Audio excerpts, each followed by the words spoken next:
오르간 주학에 맞추어서 묵상기도 드리심으로 성령 강림 후 11번째 주일 일부 예배를 시작하겠습니다.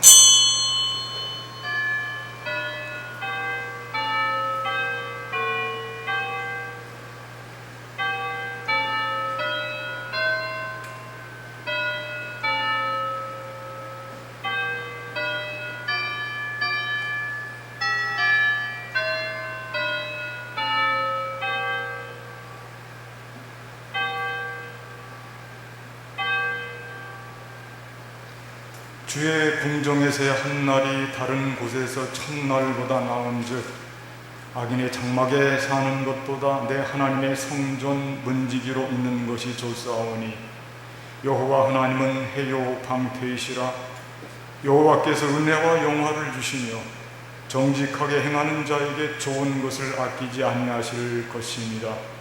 만군의 여호와여 주께 의지하는 자는 복이 있나이다. 아멘. 우리 함께 자리에서 일어나셔서 영광송 4장을 부르시겠습니다.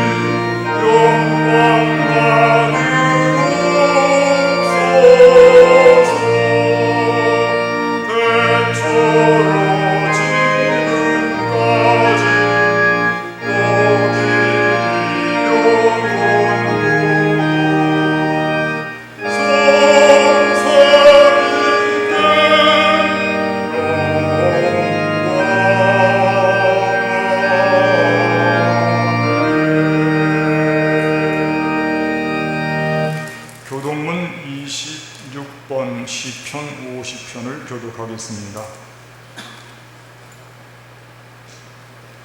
26번 시편 50편입니다. 내 백성아 들을지어다. 내가 말하리라. 이스라엘아 내가 내게 증언하리라. 나는 하나님 곧 내 하나님이로다. 나는 내 재물 때문에 너를 책망하지는 아니하리니 내 번제가 항상 내 앞에 있으리로다. 내가 네 집에서 수소나 내 우리에서 순념소를 가져가지 아니하리니 이는 산림의 짐승들과 그 산의 가축이 다 내 것이며 산의 모든 새들도 내가 아는 것이며 들의 짐승도 내 것이미로다. 내가 가령 죽여도 내게 이르지 아니할 것은 세계와 거기에 충만한 것이 내 것이니라. 내가 수소의 고기를 먹으며 염소의 피를 마시겠느냐. 감사로 하나님께 제사를 드리며 지존하신 이에게 내 소원을 갚으며 환난 날에 나를 부르라. 내가 너를 건지리니 네가 나를 영화롭게 하리로다. 아멘. 이 시간 참회하며 기도하겠습니다.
전능하사 천지를 만드신 하나님 아버지를 내가 믿사오며 그 외아들 우리 주 예수 그리스도를 믿사오니 이는 성령으로 잉태하사 동정녀 마리아에게 나아시고 본디오 빌라도에게 고난을 받으사 십자가에 못 박혀 죽으시고 장사한 지 사흘 만에 죽은 자 가운데서 다시 살아나시며 하늘에 오르사 전능하신 하나님 우편에 앉아 계시다가 저리로서 산 자와 죽은 자를 심판하러 오시리라.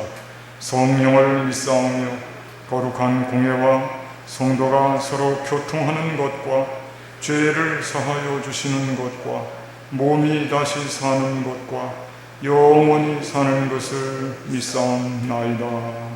아멘. 경배 찬송 5장을 부르시겠습니다.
한홍연 장로님 기도해 주시겠습니다.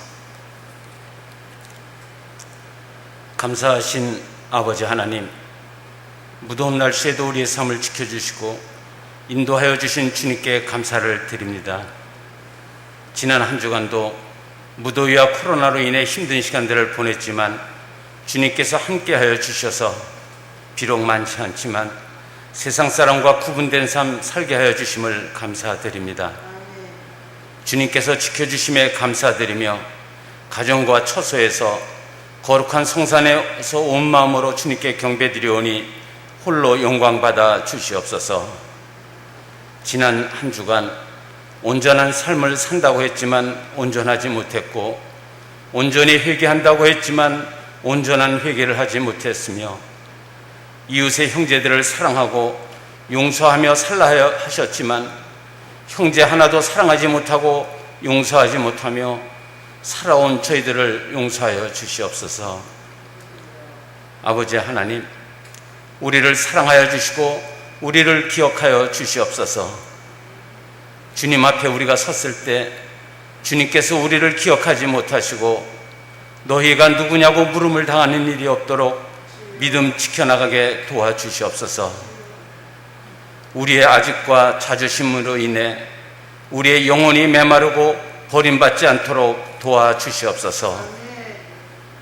우리의 형제들에게 잊혀져가는 우리가 되지 않게 하여 주시고 우리에게 주어진 사명과 책임을 위하여 주어진 시간 속에서 애쓰며 노력하는 형제들이 되게 하여 주시옵소서. 우리가 하나님을 사랑한 것이 아니요 하나님이 우리를 택하여 사랑하여 주셨으니 받은 사랑 감사하며 우리도 서로 사랑하며 살아가게 도와주시옵소서.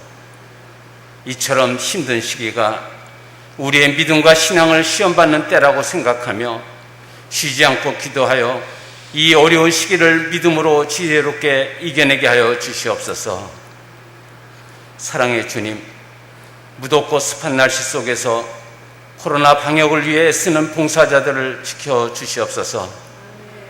무더위 속에 방역복을 입고 수고하는 그들의 수고를 통해 코로나가 물러나게 하여 주시고 확진으로 인해 몸과 마음의 고통을 입고 격리되어 살아가는 형제들 또한 주님께서 지켜주시고 인도하여 주시옵소서. 주님의 몸된 교회들이 코로나로 인해 많은 어려움들을 겪고 있습니다. 모이는데 어려움을 받고 선교와 전도, 친교회장이 무너져 물질의 압박과 말씀 전파의 어려움들을 당하고 있습니다. 이럴 때일수록 말씀에 집중하게 하여 주시고 교인들과의 원활한 소통을 통해 흔들리지 않는 우리의 믿음이 되게 하여 주시옵소서. 수능 시험을 준비하는 수험생들이 있습니다. 이제 대입을 위한 큰 관문을 통과하기 위해 그동안 애쓰고 수고한 그들의 수고가 헛되지 않도록 준비하게 하여 주시고, 특히 그들의 건강을 지켜주시고 믿음을 갖게 하여 주시며 믿음을 통해 마음의 안정을 찾게 하여 주시옵소서. 아버지 하나님, 건강한 자들에게는 건강을 지키게 하여 주시고, 소외되고 물질과 질병으로 어려움을 겪는 형제들에게는 소망의 하나님이 함께하여 주시옵소서. 특별히 환우들을 기억하여 주셔서 힘들지 않게 하여 주시며 기도함으로 나을 수 있다는 믿음을 갖게 하여 주시옵소서. 히스기야에게 말씀하시기를 내가 내 기도를 들었고 내 눈물을 보았노라, 내가 너를 낫게 하리니라는 말씀처럼 주님께 의지함으로 나음을 잊게 하여 주시옵소서. 오늘도 말씀을 전하시는 목사님 위에 함께 하여 주시고, 주시는 말씀으로 우리의 삶이 감사와 은혜의 삶이 되게 하여 주시옵소서.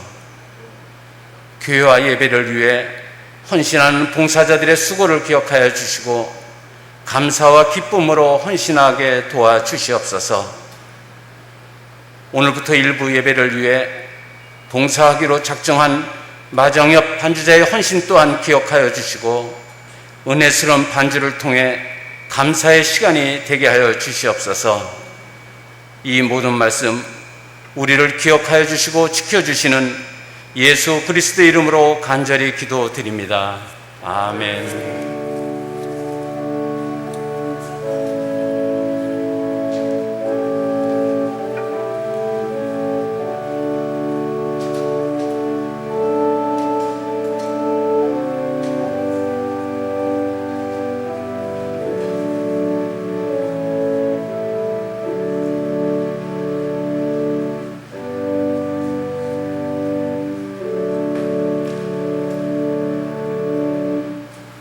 이 시간 서로 인사를 좀 나누시겠습니다. 앞뒤 분 옆분 바라보시면서 서로 목례로 격려하시는 인사 나누시고요, 힘내시라고 인사 나누시고 복을 빌어주시기를 바라겠습니다. 가정에서 우리 삶의 처소에서 예배 드리는 분들도 함께 잠깐 인사를 나누시기를 바랍니다. 교회 소식 말씀드리겠습니다. 여러분들 가지고 계시는 주보 참고하시기 바랍니다. 지난주에 새 가족이 우리 성신 모자원 중심으로 해서 많이 오셨습니다. 기억하시고 축복해 주시기 바랍니다. 예배 안내 말씀드립니다. 사회적 거리두기 4단계 방역 조치가 2주간 연장됨에 따라서 우리 교회에서도 22일까지 다음 주와 다음 주 되겠습니다. 1부 예배, 2부 주일 예배를 예배당 규모의 10%까지 제한적으로 드리게 됩니다. 또한 실시간 온라인 예배로도 드릴 수 있습니다. 그러니까 조금 달라졌습니다. 2주 4단계가 연장됐긴 했지만 제한적으로 예배당에 모여서 예배를 드릴 수 있도록 허용한 것입니다. 예배당 규모의 10%니까 우리 교회는 40명 전후로 이상으로 모여도 될 것 같습니다. 본당에 35명 정도 모이면 되고요. 또 2층이라든지 다른 교회 부속 건물을 통해서 더 많은 분들이 모일 수가 있습니다. 꼭 기억하시고 예배 자리에 힘써 나와 주시기를 바라겠습니다. 아울러서 중전에 밴드로 예배를 실시간으로 드렸는데 유튜브로 전환하려고 합니다. 왜 그러냐면 유튜브로 전환하면 실시간 현장에 예배당의 예배가 더 현장감이 있고 또 함께 그 시간에 예배를 참여하는 기쁨으로 녹화해서 예배를 드리는 게 아니고 실제로 그 시간에 예배를 드릴 수 있기 때문에 유튜브로 전환하는 문제를 상정했고요. 그것이 효과적이라고 판단해서 우선 주일 2부 예배를 그동안에 밴드로 실시간으로 예배를 드렸던 것을 유튜브로 전환하게 됩니다. 다음 주일부터 실시하게 됩니다. 여러분들께 이 유튜브로 전환해서 예배드리는 모든 자세한 내용은 문자라든지 기타 여러 방법으로 자세히 설명을 해드릴 테니까 걱정하지 마시고 아주 간단합니다. 주소가 뜨면 예배 10분 전에 이렇게 여러분들이 그 주소 뜬 데를 누르시기만 하면은 그대로 방송이 나오게 됩니다. 기억하시고 많이 참여해 주시기를 바라겠습니다. 성도에 서신 말씀드립니다. 한창용 집사님 삼성 서울병원에 다시 입원하게 되었습니다. 기억하시고 기도해 주시기를 바라고요. 오늘부터 일부 예배도 오르간으로 반주를 할 수 있게 되어서 참 감사합니다. 새로이 반주 선생님이 오셨습니다. 다른 교회에서 음악 전도사님으로 사역하시다가 오셨는데 마정엽 선생님 잠깐 일어나셔서 인사 좀 하시겠습니다. 박수로 환영해 주시기를 바라겠습니다. 네, 감사드립니다. 3번 보십시오. 이 2021년도 2학기 미랄 장학회 공고 말씀을 드립니다. 대상이 되시는 분들은 주부에 기록된 서류를 잘 구비해서 8월 15일까지 제출해 주시면 교회에서는 최선을 다해서 장학금을 지급해 드리도록 하겠습니다. 아울러서 수능 수험생들을 위해서도 많이 기도해 주시기 바랍니다. 기타 나머지 사항은 주보를 참조하시고 한 가지만 더 말씀드립니다. 온라인 예배를 드리고 헌금을 하실 때는 본인의 성명과 헌금의 종류를 기입해 주시면 더욱 감사를 드리겠습니다. 이상으로 그 소식을 마치고 우리 다 함께 성경 말씀 찾아서 같이 보시도록 하겠습니다. 구약성경 시편 85편 1절로부터 마지막 13절까지 구약성경 페이지수로 865페이지입니다. 시편 85편 1절로 13절까지 말씀 제가 봉독해 드리겠습니다.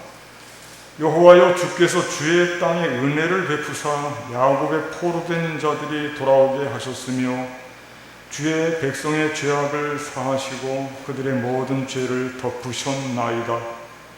주의 모든 분노를 거두시며 주의 진노를 돌이키셨나이다. 우리 구원의 하나님이여, 우리를 돌이키시고 우리에게 향하신 주의 분노를 거두소서. 주께서 우리에게 영원히 노하시며 대대에 진노하시겠나이까. 주께서 우리를 다시 살리사 주의 백성이 주를 기뻐하도록 하지 아니하시겠나이까. 여호와여, 주의 인자하심을 우리에게 보이시며 주의 구원을 우리에게 주소서. 내가 하나님 여호와께서 하실 말씀을 들으리니 무릇 그의 백성 그의 성도들에게 화평을 말씀하실 것이라. 그들은 다시 어리석은 대로 돌아가지 말지로다.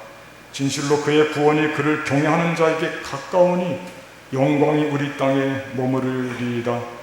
인애와 진리가 같이 만나고 의와 화평이 서로 입맞춤하며 진리는 땅에서 솟아나고 의는 하늘에서 굽어보도다. 여호와께서 좋은 것을 주시리니 우리 땅에 그 산물을 내리로다. 의가 주의 앞에 앞서가며 주의 길을 닦으리로다. 아멘. 오늘 요절 말씀은 금주의 말씀은 8절 말씀입니다. 제가 다시 한번 요절 말씀, 금주의 말씀을 읽어 드리겠습니다. 내가 하나님 여호와께서 하실 말씀을 들으리니 무릇 그의 백성 그의 성도들에게 화평을 말씀하실 것이라. 그들은 다시 어리석은 대로 돌아가지 말지로다. 아멘. 하나님이 어떤 말씀을 하실까? 아니, 그거보다 먼저 오늘 풀어야 될 숙제가 있는데 누구에게 말씀하실까? 하나님이 어떤 말씀하시는 것도 중요하지만 누구에게 말씀하실까? 이 점이 참 중요합니다. 오늘 시편은 하나님께서 베풀어 주신 축복을 노래하는 시인데 다윗의 시가 아닙니다. 고라 자손의 시입니다. 그런데 하나님께서 고라 자손에게 축복을 전하도록 하신다고 하는 게 이게 생각해 볼 문제거든요. 고라 자손과 축복은 이미지로 볼 때는 어울리는 단어가 아닙니다. 고라가 누굽니까? 고라는 저주받고 심판받은 자로 유명한 사람입니다. 반역했던 사람이거든요. 이스라엘이 광야에서 반역한 일이 대략 한 10번 정도 됩니다. 광야 생활하면서요. 그 중에서 가장 대표적인 반역 사건이 고라의 반역 사건입니다. 고라는 레위 지파로서 모세의 사촌이기도 합니다. 제사장의 이 일을 돕는 중책을 맡은 사람들입니다. 그런데 이 고라가 회중 가운데서 유력한 인사 250명을 동원해서 모세와 아론을 꺾고자 합니다. 당신이 뭔데 제사장 직분을 독식하느냐? 당신이 뭔데 왕 노릇하느냐? 우리도 같은 레위인 아니냐? 이렇게 반역하는 것입니다. 그때 이 관련된 말씀을 제가 읽어드릴게요. 모세가 반역을 꾸중하는 대목이 나오거든요. 한번 들어보십시오. 모세가 또 고라에게 이르되 너희 레위 자손들아 들으라. 이스라엘의 하나님이 이스라엘 회중에서 너희를 구별하여 자기에게 가까이 하게 하사 여호와의 성막에서 봉사하게 하시며 회중 앞에 서서 그들을 대신하여 섬기게 하시니 너희에게 작은 일이겠느냐? 하나님이 너와 내 모든 형제 레위 자손으로 너와 함께 가까이 오게 하셨거늘 너희가 오히려 제사장의 직분을 구하느냐? 이를 위하여 너와 너의 무리가 다 모여서 여호와를 거스르는도다. 아론이 어떠한 사람이기에 너희가 그를 원망하느냐? 모세가 이렇게 꾸짖고 충고를 합니다. 그런데도 회개를 하지 않고 고라와 함께 했던 자들이 더욱 대항을 합니다. 그 대목을 좀 읽어드리겠습니다. 지금 모세를 향해서 네가 우리를 젖과 꿀이 흐르는 땅에서 이끌어내어, 여기 젖과 꿀이 흐르는 땅은 어디를 이야기하는 거냐면 애국을 이야기하는 것입니다. 애국을 젖과 꿀이 흐르는 땅이래요. 네가 우리를 젖과 꿀이 흐르는 땅에서 이끌어내어 광야에서 죽이려 함이 어찌 작은 일이기에 오히려 스스로 우리 위에 왕이 되려 하느냐? 이뿐 아니라 네가 우리를 젖과 꿀이 흐르는 땅으로 인도하여 들이지도 아니하고, 여기는 가나안 땅입니다. 인도하여 들이지도 아니하고 닷도 포도원도 우리에게 기업으로 주지 아니하니 네가 이 사람들의 눈을 빼려느냐? 이 사람들이 증인들이라는 것입니다. 우리가 올라가지 아니하겠노라 거역하는 거죠. 참 안타까운 모습입니다. 억지로 부리고 불평, 원망, 불평이 가득 차 있습니다. 이런 일의 결과가 어떻게 됐을까? 제가 그 대목도 좀 읽어드리겠습니다. 성경은 이렇게 기록하고 있습니다. 그가 이 모든 말을 마치자마자, 모세가 이 모든 말을 마치자마자 그들이 섰던 땅바닥이 갈라지니라. 땅이 그 입을 열어 그들과 그들의 집과 고라에게 속한 모든 사람과 그들의 재물을 삼키네. 그들과 그의 모든 재물이 산채로 수울에 빠지며 땅이 그 위에 덮이니 그들의 회중 가운데서 망하니라. 엄청난 비극이죠. 이런 비극이 빚어지고 말았습니다. 그 뒤에도 원망이 계속되자 회중 가운데 연병이 돌아서 14,700명이 죽게 되었습니다. 그런데 이때 이해되지 않는 일이 벌어집니다. 고라 자손들도 마땅히 벌을 받고 죽어야죠. 그런데 성경의 기록을 보니까 그렇지가 않습니다. 제가 그 대목을 읽어드릴게요. 땅이 그 입을 벌려서 그 무리와 고라를 삼키매 그들이 죽었고 당시에 불이 250명을 삼켜 징표가 되게 하였으나 고라의 아들들은 죽지 아니하였더라. 고라의 아들들은 죽지 아니하였더라. 오늘 시편이 고라의 자식들, 자녀들이거든요. 그들이 쓴 시거든요. 이것이 하나님의 은혜예요. 물론 고라의 아들들은 반역에 가담하지 않았을 것이에요. 그러나 고라의 아들들은 충격을 받았고 이 사건을 잊을 수가 없었습니다. 그래서 더욱 영적인 경각심을 갖게 되었다고 하는 것입니다.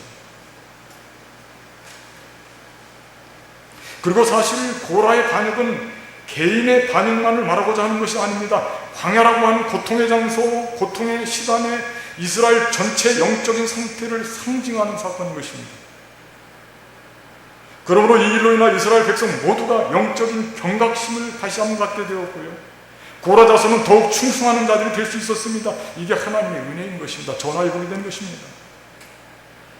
그리고 고라 자손들은 훗날 성전 문지기를 맡았고 중요한 일이죠. 예배의 찬양을 맡는 사람들도 모두 고라 자손들이 감당하게 되었습니다. 우리가 잘 알고 있듯 시편 중에서도 고라 자손의 시가 12편이나 됩니다. 하나님은 이들에게 이들의 참회와 충성을 귀히 여기시고 그들을 다시 쓰신 것입니다. 그러니까 오늘 본문에서도 참회하고 회개하는 모습이 아주 역력하지 않습니까? 사실 이스라엘을 생각하면 안타까운 점이 많이 있습니다. 광야의 버릇을 끊어야 되는데 그렇지 못하고 가나안 땅에 들어와서도 그 버릇을 그대로 고치지 못하고 마침내 하나님을 떠나고 맙니다. 처음에는 그들의 고백이 대단했어요. 여호수아가 선포했습니다. 오직 나와 내 집은 여호와만을 섬기겠노라. 너희 어떡할 것이냐? 그랬더니 우리도 모든 우상을 버리고 당신과 같이 여호와 하나님만을 섬기겠습니다. 처음에는 대단했습니다. 그러나 얼마 가지 못했습니다. 왜 그랬을까요? 물질이 문제였습니다. 풍요의 신 바알을 섬기느라고 하나님을 떠나버린 것입니다. 그리고 그들의 역사는 마침내 비극을 맞이하고 말았습니다. 남북 왕조가 모두 멸망을 당했던 것입니다. 북쪽 이스라엘 왕조는 주전 722년에 아수르에 멸망당했고요. 남쪽 유다도 주전 586년에 바벨론에 의해서 다 멸망당하고 말았어요. 예루살렘 성이 완전히 멸망당하고 말았어요. 그럼에도 불구하고 하나님은 이스라엘을 포로에서 돌아오게 하신 오늘 본문의 말씀처럼 죄를 덮어주시는 것입니다. 오늘 본문의 말씀 이런 표현들이 엄청나게 쏟아지고 있어요. 모든 죄를 덮으셨나이다. 주의 진노를 돌이키셨나이다. 주의 분노를 거두소서. 참회하며 감사 찬양하는 것입니다. 더욱 충성을 고백하는 것입니다. 이런 모습을 보면서 다시 처음으로 돌아갑니다. 다시 처음 질문. 하나님이 어떤 사람들에게 말씀하실까? 축복의 말씀을. 답이 그겁니다.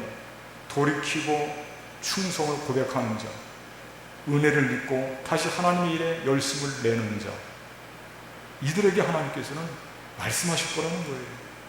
좋은 말씀이에요. 축복의 말씀이에요. 지금 온 세상에 하나님을 거역하는 형국입니다. 세상이 지금 너무나 교만한 상태로 하나님과 같은 위치를 차지하기 위해서 끝도 없이 쌓아가고 있습니다. 우리가 이 교만을 회개하고 극복해야 됩니다. 우리가 먼저 돌이켜야 되는 것입니다. 하나님 앞에 교만한 모습으로 대항하는 삶은 행복이 아니고 불행이 기다리고 있다고 하는 것을 알아야 되는 것입니다. 하나님은 고라와 그의 일행을 심판하셨지만 그러나 회개하고 돌이키고 충성을 고백하는 그의 후손들에게는 다시 한번 기회를 주신 것입니다. 그리고 그들은 뜨거운 마음으로 돌이키고 하나님을 바라보았습니다. 하나님도 이들에게 말씀하시는 것입니다. 축복의 말씀을, 화평의 말씀을 전하는 것입니다. 오늘 말씀 본문이 요절 말씀이 그것입니다. 내가 하나님 여호와께서 하실 말씀을 들으리니 무릇 그에게서 그의 성도들에게 화평을 말씀하실 거죠. 화평을 말씀하실 거죠. 그들은 다시 어리석은 대로 돌아가지 말지어다. 아픈 과거의 역사로 돌아가지 말자는 거예요. 하나님으로 화목하게 하시겠다는 말. 하나님께서 화목의 제물을 받으시고 흐뭇한 심정으로 우리를 향해서 예비하신 축복의 말씀, 화평의 말씀을 전해주시겠다고 하는 그런 말씀이에요. 자, 그렇다면 여호와 하나님께서 우리에게 하실 말씀, 이 축복의 말씀이 대체 무엇일까? 오늘 본문에서 소개하는 대로 몇 가지를 소개하고자 합니다. 우선 첫 번째는 뭐냐면 구원해 주시겠다라고 하는 거예요. 구원해 주시겠다. 구원이야말로 최고의 축복의 말씀이죠. 9절 말씀을 제가 읽어드리겠습니다. 진실로 그의 구원이 그를 경외하는 자에게 가까우니, 구원해 주시겠다, 가까이 왔다고. 하나님 나라가 가까이 왔다. 영광이 우리 땅에 머무르리이다. 하나님은 구원을 통해서 영광을 받으시는 거거든요. 7절 말씀도 읽어드리겠습니다. 여호와여 주의 인자하심을 우리에게 보이시며 주의 구원을 우리에게 주소서. 이 기도를 가지고 참여하고 기도하는 거예요. 그러니까 하나님이 하시고자 하는 일 중에서 최고의 일이 뭐냐면 사실은 구원이거든요. 하나님을 경외하는 자들을 구원하시고 그 구원을 통해서 하나님이 영광 받으시기를 너무너무 좋아하시는 거예요. 모든 성경은 약속입니다. 그리고 이 약속은 구원인 것입니다. 어떤 경우에도 부정해서는 안 되는 것입니다. 그런데 대부분의 사람들은 구원의 말씀이 얼마나 큰 축복인지 잘 몰라요. 잘 못 느껴요. 그리고 이 약속을 지키는 것이 얼마나 위대하고 어려운 일인지도 생각하지도 않습니다. 하나님은 우리를 구원해 주시겠다고 하실 때 우리가 꼭 잊지 말아야 하는 한 가지 사실이 있습니다. 그건 뭐냐면 최고의 희생, 최고의 대가를 지불하신 일이라고 하는 거예요. 이 최고의 희생이 이게 우리가 잊지 말아야 될 일이에요. 그게 누굽니까? 독생자 예수님, 죄 없는 어린 양을 죽게 한 것입니다. 우리가 한번 입장을 바꿔놓고 생각해 봐야 됩니다. 내 아들을 죽게 한 게 그야말로 별 볼 일 없는 죄인을 살리려고 그랬다면 이거 충격 아닙니까? 그렇게 잘나지도 못한 벌레 같은 그 죄인 하나를 살리려고 내 아들을 죽게 한다? 이거 충격적인 것이거든요. 그런데 한번 생각해봐. 이게 남의 일일 때는 충격적인 것이지만 그 죽을 벌레만도 못한 그 자가 바로 나라고 생각해보세요. 나를, 내세울 것 없는 나를 살리시기 위해서 나 때문에 하나님은 최고의 독생자 아들, 최고의 선물 아낌없이, 그것도 십자가상에서 모든 것을 다 주시면서 그렇게 우리에게 독생자 예수님을 주셨다고 하는 거예요. 이건 뭐라고 설명할 수가 없어요. 내가 죽고 사는 문제에서 하나님께서는 최고의 선물을 아낌없이 주시면서 우리를 구원해 주신 것입니다. 이 세상에 내 생명을 대신할 자가 과연 누가 있겠습니까?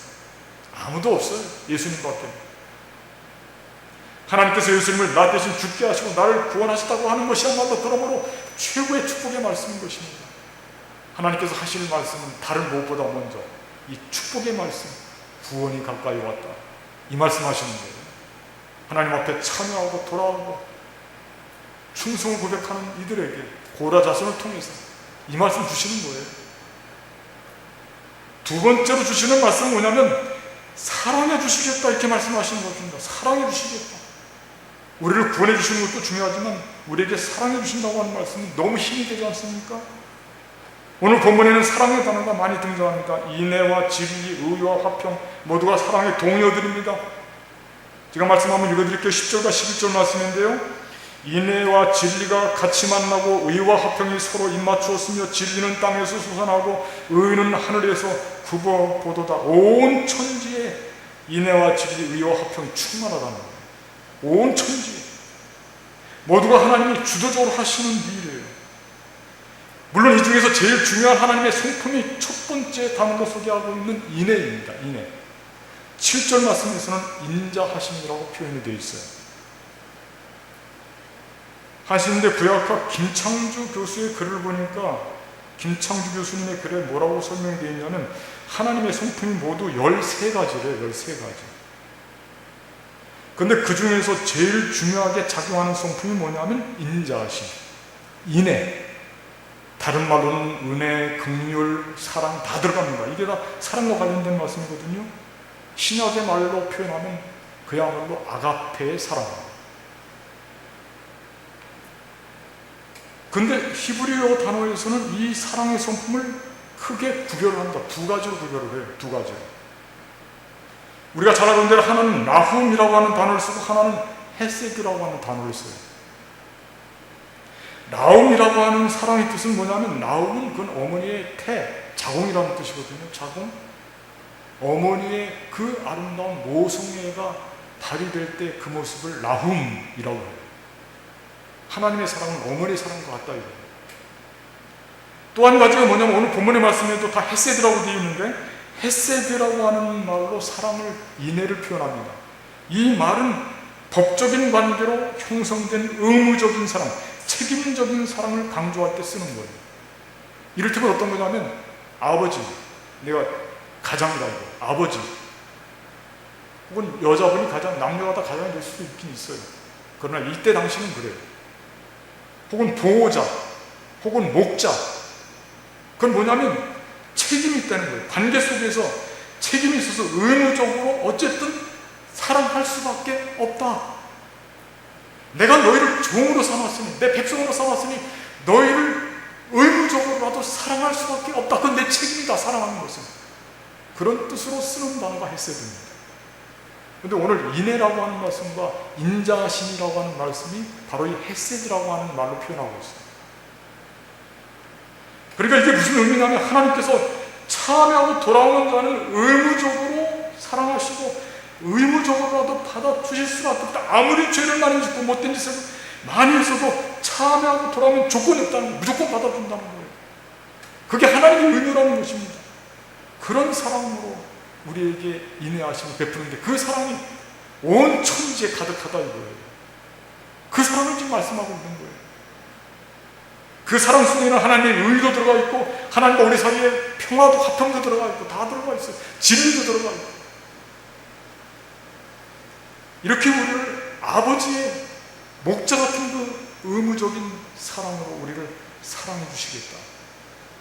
이 말씀 들으면 우리가 정말 힘이 없다가도 힘이 확 나는 것입니다. 이런 사랑은 예수님께서 들려준 말씀에 그대로 들어있어요. 탕자의 이야기입니다.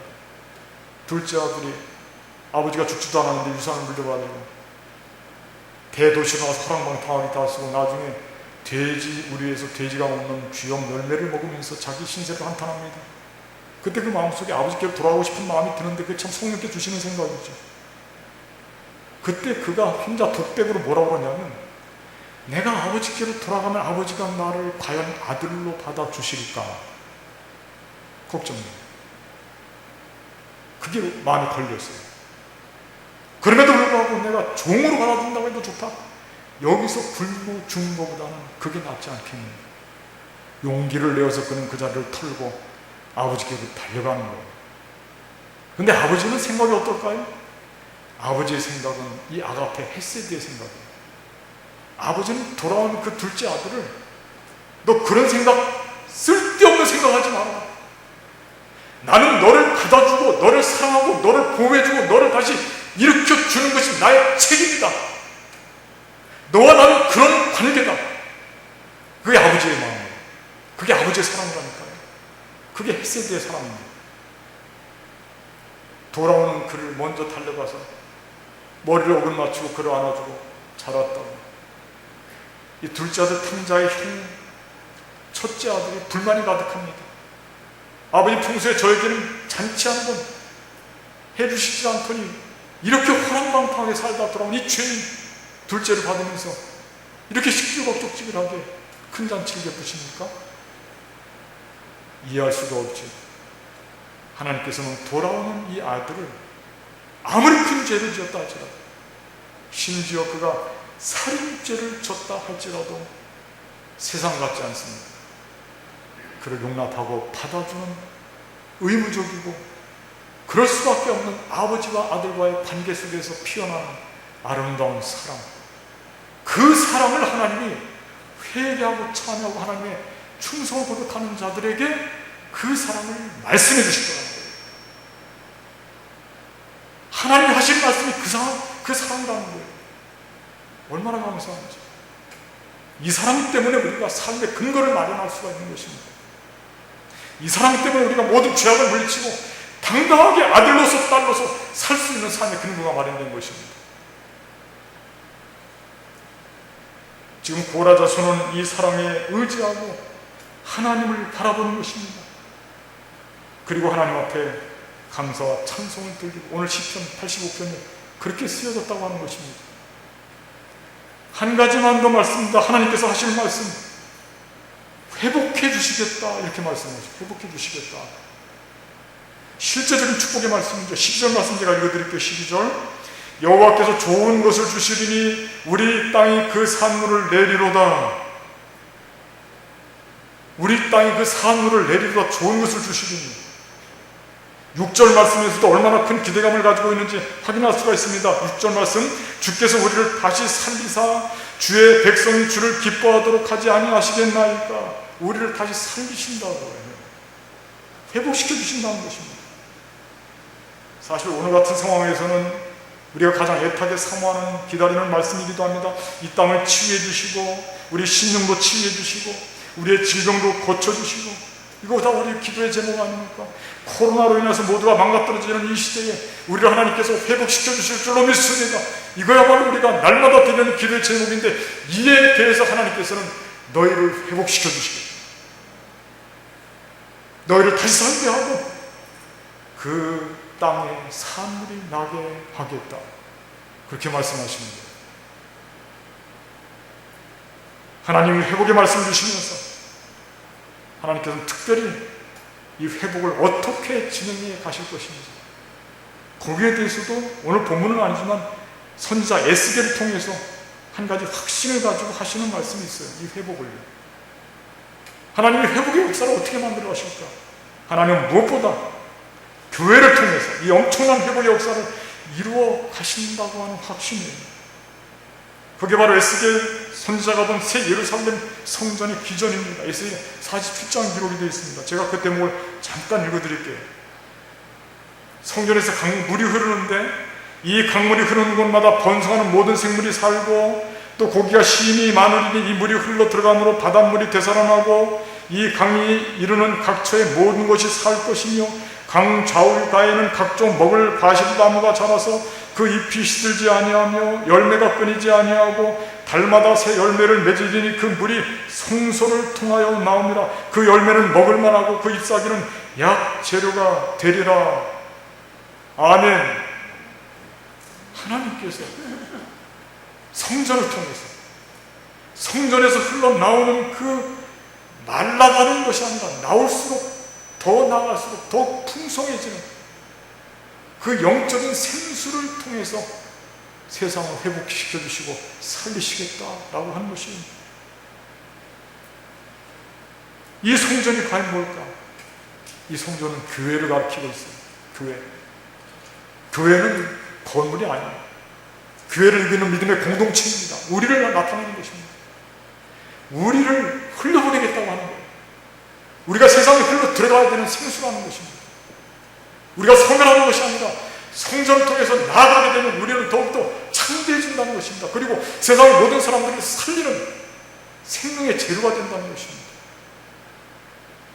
이렇게 하나님은 교회를 통해서, 우리를 통해서 모두를 살리는, 회복시켜 주시는 일을 말씀하고 있어요. 그러므로 우리가 살리는 일에 도구로 쓰임받는 것이 마땅한 것이지, 죽이는 일에 가담하는 것은 그건 마땅한 게 아니에요.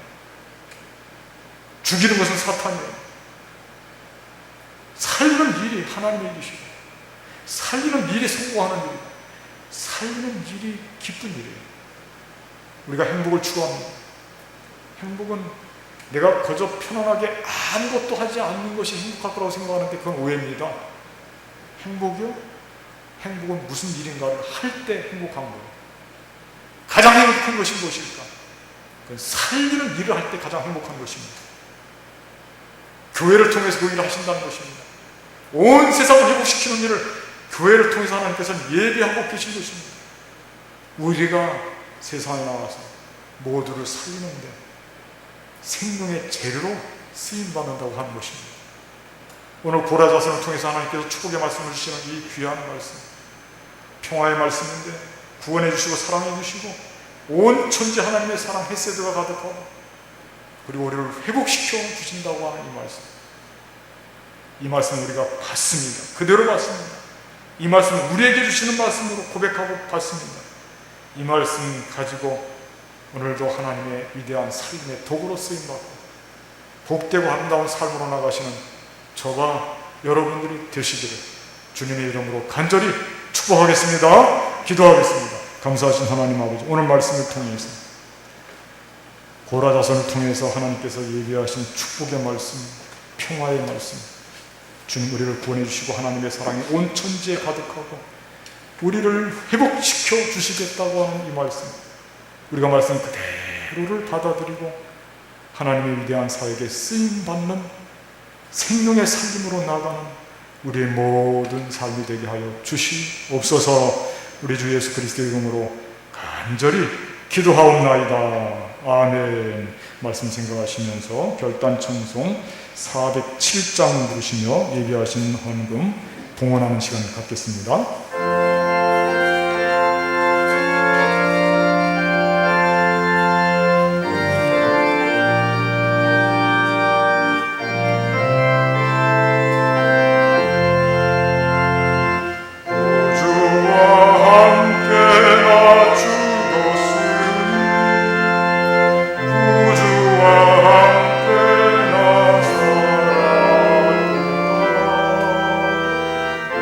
왕의 그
언제나 새 생명 주시나니 영광의 그날을 이룬다로 언제나 주와 바라봅니다. 내 몸의 약함을 아시는 주 못 고칠 질병이 아주 많네. 괴로운 날이나 기쁜 때나 언제나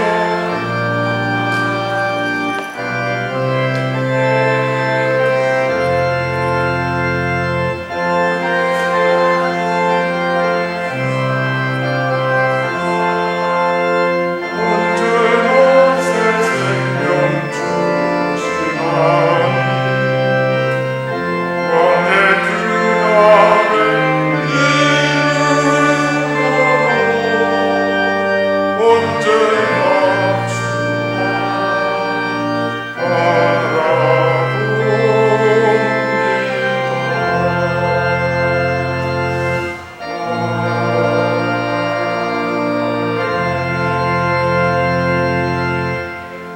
은혜와 사랑이 충만하신 하나님, 오늘 예배를 드릴 때에 귀한 예물, 정성을 다해서 주님 전에 바칩니다.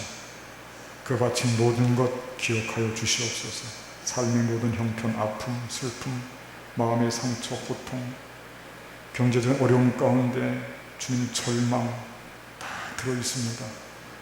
주님 모든 것을 합하여 드리오니 받아주시고 하나님 형편에 따라 믿음도 물질도 건강도 충만하게 채워주시되 그 모든 것을 가지고 하나님의 사랑을 마음껏 드러내고 하나님의 뜻에 아름답게 맞게 쓰임받는 복된 삶이 되도록 크시는 종을 베풀어 주시옵소서.